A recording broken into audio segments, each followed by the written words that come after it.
Assalamualaikum warahmatullahi wabarakatuh. Bismillahirrahmanirrahim. Alhamdulillahirabbil alamin. Wabihi nasta'inu ala umuri dunya waddin. Asyhadu an la ilaha illallah wa asyhadu anna Muhammadar Rasulullah. Rabbana atina min ladunka rahmatan wa hayyi lana min amrina rasyada.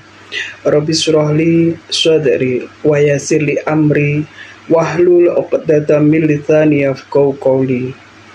Innahu min Sulaimana wa innahu bismillahirrahmanirrahim. Allah ta'lu alayya wa'tuni muslimin amma ba'du. Yang terhormat Ibu Ketua Dharma Wanita Persatuan Kantor Kementerian Agama Kabupaten Blitar, beserta ibu-ibu pengurus, serta hadirin yang dimuliakan Allah. Marilah kita bersyukur membaca hamdalah alhamdulillahirabbil alamin. Bersyukur masih diberikan rezeki oleh Allah untuk diberikan kesempatan hidup dan menikmati hidup pada saat ini. Semoga kehidupan ini barokah dan penuh kebermaknaan. Salawat dan salam semoga senantiasa tercurah kepada Nabi Muhammad SAW, teladan utama dalam keikhlasan dan kemurnian niat. Hadirin sekalian yang dimuliakan Allah, awal datangnya bulan Ramadan, kita berbicara tentang persiapan spiritual. Dalam persiapan spiritual tersebut yang paling mendasar bukan sekedar memperbanyak amal, melainkan memurnikan orientasi amal. Untuk itu materi Tarhib Ramadan pada saat ini bertema tentang membersihkan hati dari riya dengan membangun integritas spiritual di bulan Ramadan. Hadirin sekalian yang dirahmati Allah, secara konseptual, riya merupakan orientasi amal kepada selain Allah dengan tujuan memperoleh pengakuan manusia. Ia adalah penyakit hati yang tidak terlihat. Ia tersembunyi di relung hati yang paling dalam. Namun dampaknya sangat serius. Allah berfirman dalam Al-Quran Surat Al-Ma'un ayat 4 hingga ayat 6 yang berbunyi, Bismillahirrahmanirrahim. Fawailul lil musallin alladzina hum an sholatihim sahun alladzina hum yura'un, yang artinya, maka celakalah orang-orang yang sholat, yaitu orang-orang yang lalai terhadap sholatnya, serta mereka yang berbuat riya. Ayat ini sangat dalam maknanya. Sholat saja bisa kehilangan nilai karena niat yang tidak murni, apalagi amal-amal yang lainnya. Rasulullah SAW dalam riwayat Ahmad bin Hanbal menyebut bahwa riya sebagai syirik kecil. Artinya secara batin ia mencederai kemurnian tauhid. Ibu-ibu yang dimuliakan oleh Allah SWT, kadang riya hadir dalam bentuk yang sangat halus. Kita bersedekah lalu berharap disebut dermawan. Kita aktif di kegiatan sosial lalu berharap dianggap paling peduli. Kita menghadiri majelis taklim lalu berharap dikenal sebagai muslimah yang solehah. Padahal Allah sudah mencatat semua itu tanpa perlu kita umumkan. Imam Abu Hamid Al-Ghazali dalam kitab Ihya Ulumuddin menjelaskan bahwa riya seringkali berakar pada kebutuhan manusia untuk dihargai. Itu namanya fitrah. Namun seorang mukmin yang sejati belajar mengalihkan kebutuhan itu kepada satu arah, yaitu mencari penghargaan dari Allah semata. Hadirin yang dirahmati Allah Subhanahu wa taala, ada kisah ulama tentang keikhlasan, yaitu sahabat Ali bin Abi Thalib radhiyallahu an. Dalam sebuah peperangan, beliau berhasil menjatuhkan musuhnya. Namun ketika musuh itu meludahinya, beliau justru melepaskannya. Ketika ditanya mengapa, beliau menjawab, "Tadi aku memeranginya karena Allah. Tetapi ketika ia meludahiku, aku khawatir aku membunuhnya karena marah pribadiku." Betapa sensitifnya hati seorang sahabat terhadap niat. Padahal beliau adalah sosok pemberani dan mulia.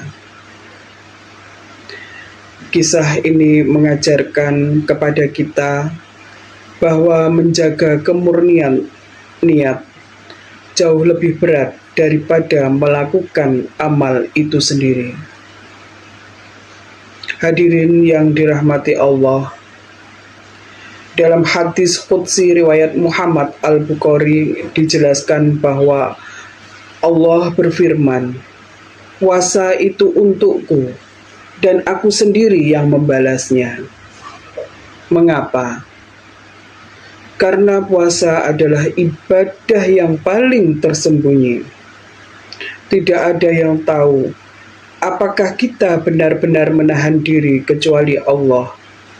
Begitu pula amal seorang ibu. Tidak semua orang melihat pengorbanannya, tetapi Allah melihat setiap kesabaran, setiap doa di sepertiga malam, setiap air mata yang jatuh demi kebaikan putra dan putrinya. Ramadan mengajarkan kita untuk tidak menggantungkan nilai diri pada pujian manusia. Ibu-ibu yang dirahmati Allah Subhanahu wa taala, bayangkan suatu hari kita berdiri di hadapan Allah, semua amal ditampilkan. Namun Allah bertanya, "Untuk siapa engkau lakukan semua ini?" Semoga kita bisa menjawab dengan mantap, "Lillahi ta'ala ya Allah, hanya untukmu." Karena pada akhirnya yang kita butuhkan bukan pengakuan manusia, tetapi penerimaan dari Allah. Ada 3 langkah praktis pendekatan spiritual dalam strategi membersihkan hati dari ria. Yang pertama adalah muhasabah nilai secara berkala. Niat bukan hanya diperbaiki di awal amal, tetapi dijaga sepanjang proses dan dievaluasi setelahnya. Yang kedua adalah menyembunyikan amal yang tidak wajib dipublikasikan. Amal tersembunyi seringkali lebih aman dari kontaminasi ria. Yang ketiga adalah memperbanyak doa keikhlasan, karena ria seringkali tidak disadari bahwa pelakunya sendiri yang melakukan. Ibu-ibu dharma wanita yang berbahagia serta hadirin yang dimuliakan Allah, ria bukan sekedar persoalan moral, tetapi persoalan integritas batin. Ia menggerogoti makna ibadah dari dalam tanpa kita sadari. Ramadan yang akan datang adalah kesempatan emas untuk merekonstruksi niat dan memperbaiki orientasi hidup kita. Mari kita bertanya pada diri kita masing-masing, apakah kita beramal untuk dipuji manusia atau untuk diridhoi oleh Allah Subhanahu wa taala. Semoga Allah membersihkan hati kita dari segala bentuk ria. menjadikan amal kita murni lillahi ta'ala, dan menerima seluruh ibadah kita di bulan suci Ramadan. Ibu-ibu Dharma wanita yang dimuliakan Allah, terakhir sebagai penutup pertemuan kita hari ini, marilah kita berdoa bersama dengan memohon ridho Allah. Allahumma ya Allah, Engkau maha mengetahui apa yang tersembunyi di dalam hati kami. Jika dalam amal kami masih terselip keinginan untuk dipuji, maka bersihkanlah ya Allah. Jika dalam ibadah kami masih ada orientasi selain Engkau, maka luruskanlah ya Allah. Jadikan Ramadan ini sebagai momentum pemurnian niat. Jadikan amal kami murni lillahi ta'ala. Terimalah ibadah kami dan masukkan kami ke dalam golongan hamba-hambamu yang ikhlas. Dan jadikanlah kami wanita-wanita yang Engkau muliakan dengan keikhlasan. Amin ya Rabbal Alamin. Terima kasih atas ilmu kita hari ini. Semoga bermanfaat fi dunya wal akhirah. Wassalamualaikum warahmatullahi wabarakatuh.